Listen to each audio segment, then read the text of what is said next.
কওমি মাদ্রাসার শিক্ষা ব্যবস্থা এমন যেখানে ব্যক্তি, সমাজ ও রাষ্ট্র পরিচালনার সব বিষয়ের মৌলিক ও বিস্তারিত একাডেমিক পাঠ দান করানো হয়। ইবাদত, অর্থনীতি, বিচার মামলা, রাষ্ট্রনীতি, রাজনীতি, পরিবার নীতি, পৌরনীতি ও উত্তরাধিকার সহ যাপিত জীবনের সব বিষয়ে সুন্দর ও সঠিক দিক নির্দেশনা কওমি মাদ্রাসার সিলেবাসে অন্তর্ভুক্ত। কোরআন হাদিসের একাডেমিক শিক্ষা ও প্রায়োগিক চর্চার যত পদ্ধতি পৃথিবী জুড়ে চালু আছে তার একটি কার্যকরী ও ব্যাপক সফল পদ্ধতির নাম কওমি শিক্ষা ব্যবস্থা। আরব বিশ্ব, ইউরোপ, আমেরিকা, আফ্রিকা, অস্ট্রেলিয়া সহ পুরো দুনিয়ায় এই শিক্ষা ব্যবস্থার শাখা প্রশাখা পাওয়া যায়। এটা কওমি শিক্ষা ব্যবস্থার সফলতার বড় প্রমাণ।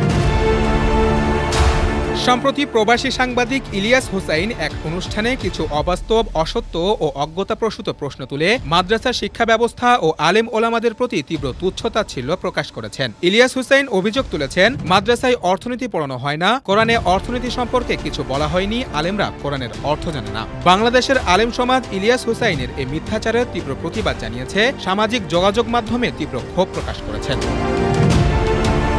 ইলিয়াস হুসাইন একজন সাহসী সাংবাদিক। আওয়ামী লীগের জুলুম, খুন, গুম, দুর্নীতির বিরুদ্ধে লড়াই করেছেন। বিদেশে বসেও এমন কিছু রিপোর্ট জাতির সামনে তুলে ধরেছেন যার মাধ্যমে সেসব মামলার মুখোশ খুলে গেছে। ইসলাম প্রিয় মানুষের প্রতিও তার আবেগ, ভালোবাসা প্রকাশ পেয়েছে। কারাবন্দী আলেমদের মুক্ত করতে তিনি চেষ্টা করেছেন। এসবের জন্য তিনি প্রশংসা পাওয়ার যোগ্য।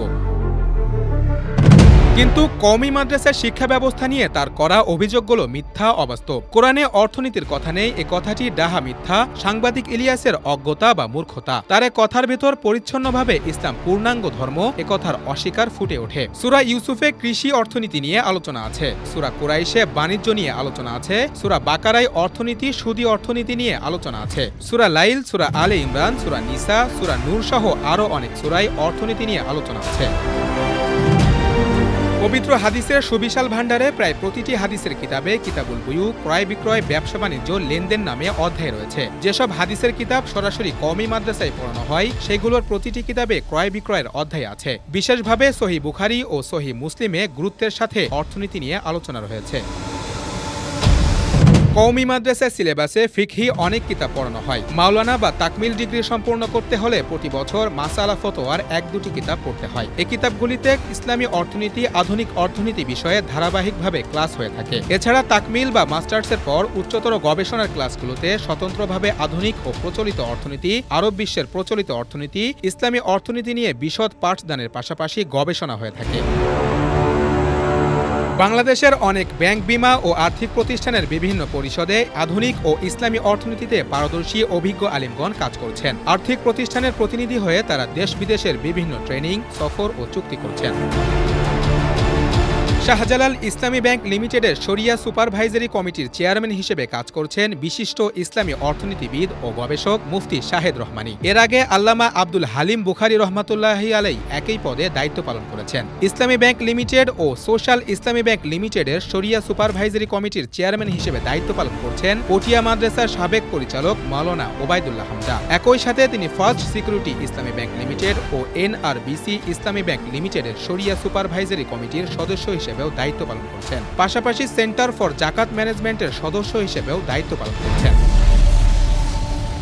আধুনিক অর্থনীতি ও ইসলামী অর্থনীতিতে পারদর্শী কিছু ওলামায়ে কেরাম গবেষণা প্রতিষ্ঠান পরিচালনা করছেন। দেশের স্বনামধন্য ব্যাংক ও আর্থিক প্রতিষ্ঠানের সাথে অর্থনীতি নিয়ে যৌথভাবে কাজ করে ইতোমধ্যে তারা বেশ সাফল্য ও সুনাম অর্জন করেছেন। মালয়েশিয়ার কেন্দ্রীয় ব্যাংক কর্তৃক প্রতিষ্ঠিত international centre for education for Islamic finance বিশ্ববিদ্যালয় থেকে অর্থনীতিতে পিএইচডি ডিগ্রিধারী মুফতি ইউসুফ সুলতান, মালিবাগ মাদ্রাসার সহকারী মুফতি, বাহরাইনের accounting and editing organisation for Islamic financial institution AAOIFI ডিগ্রিপ্রাপ্ত ও আইএফএসির প্রতিষ্ঠাতা মুফতি আব্দুল্লাহ মাসুম, মিরপুর আকবর কমপ্লেক্স মাদ্রাসার সহকারী মুফতি, শরিয়া অ্যাডভাইজারি অ্যান্ড রিসার্চ কাউন্সিল সার্কের চেয়ারম্যান মুফতি মাসুম বিল্লাহ সহ আরও অনেক নবীন প্রবীণ আলেম আধুনিক অর্থনীতি, ইসলামী অর্থনীতি নিয়ে দেশ বিদেশে বিভিন্ন আর্থিক প্রতিষ্ঠানের সাথে কাজ করছেন। ইসলামী ব্যাংকিং পদ্ধতির ব্যাংকগুলোতে মুদারাবা, মুশারাকা, ওয়াকফ ডিপোজিট, মুরাবাহা, আমানত ইত্যাদি শব্দ ব্যাপক প্রচলিত। এসব শব্দ ইসলামী অর্থনীতিরই শব্দ। বর্তমান আধুনিক অর্থনীতি ইসলামী অর্থনীতি নিয়ে চলে। তাহলে ইসলামী অর্থনীতি নেই বা আলেম সমাজ অর্থনীতি নিয়ে পড়াশোনা করে না, এসব কথা বলা অবশ্যই নিজের অজ্ঞতা, মূর্খতা ও নোংরামির কুৎসিত প্রকাশ। বাংলাদেশের অনেক মাদ্রাসা থেকে মাসিক, পাক্ষিক, সাময়িক পত্রিকা বের হয়ে থাকে, যেমন মাসিক আল কাউসার, মাসিক আল আবরার, মাসিক মঈনুল ইসলাম, মাসিক আল জামিয়া, মাসিক আন নসিয়া ইত্যাদি। এসব পত্রিকায় প্রশ্নোত্তর বিভাগে দেশ বিদেশ থেকে অসংখ্য মানুষ ইসলামী অর্থনীতি, আধুনিক অর্থনীতি নিয়ে প্রশ্ন করেন। সুযোগ্য মুফতি সাহেবগণ এসব প্রশ্নের উত্তর দিয়ে থাকেন। যদি মাদ্রাসায় অর্থনীতি পড়ানো নাই হয়ে থাকে, কোরআনে যদি অর্থনীতির কোনো কথা বলাই না হয়ে থাকে, তাহলে আধুনিক অর্থনীতির এসব প্রশ্নের উত্তর তারা দিচ্ছেন কিভাবে? মানুষ তাদের কাছে প্রশ্ন পাঠাচ্ছেনই বা কেন? রাজধানী ঢাকা, চট্টগ্রাম, সিলেট, কুমিল্লা, নোয়াখালী, খুলনা, যশোর, বগুড়া, ময়মনসিংহ সহ দেশের অধিকাংশ শহর বিভাগে বড় বড় মাদ্রাসা রয়েছে। এসব মাদ্রাসার ফতোয়া বিভাগে আধুনিক ও ইসলামী অর্থনীতি নিয়ে বিশেষভাবে গবেষণা করা হয়। এসব মাদ্রাসার ইফতা বিভাগে গেলে যে কোনো ব্যক্তি মাদ্রাসায় অর্থনীতি পড়ানো হয় কিনা হাতে কলমে এ প্রশ্নের উত্তর পেয়ে যাবেন। বাংলাদেশের প্রধান সারির বেশ কয়েকটি জাতীয় দৈনিক পত্রিকায় ইসলাম পাতা আছে। এসব পত্রিকায় নিয়মিত অর্থনীতি, ইসলামী অর্থনীতি নিয়ে কলাম, প্রবন্ধ, মাসলা মাসাইল, গবেষণা প্রকাশিত হয়ে থাকে। দেশের প্রথিতযশা আলেম ও গবেষক মুফতিবৃন্দ অর্থনীতি নিয়ে এসব পত্রিকায় লিখে থাকেন। এসব তথ্য ও বাস্তবতা থেকে প্রমাণিত হলো, সাংবাদিক ইলিয়াস হুসাইন কওমি মাদ্রাসার সিলেবাস সম্পর্কে কোনো ধারণা না নিয়ে, কোনো অনুসন্ধান না করে, কোনো যাচাই না করেই অভিযোগের বিষাক্ত তীর ছুঁড়েছেন, তুচ্ছ-তাচ্ছিল্য প্রকাশ করেছেন। অথচ এটা তার নিতান্তই অজ্ঞতা, পরিষ্কার মূর্খতা।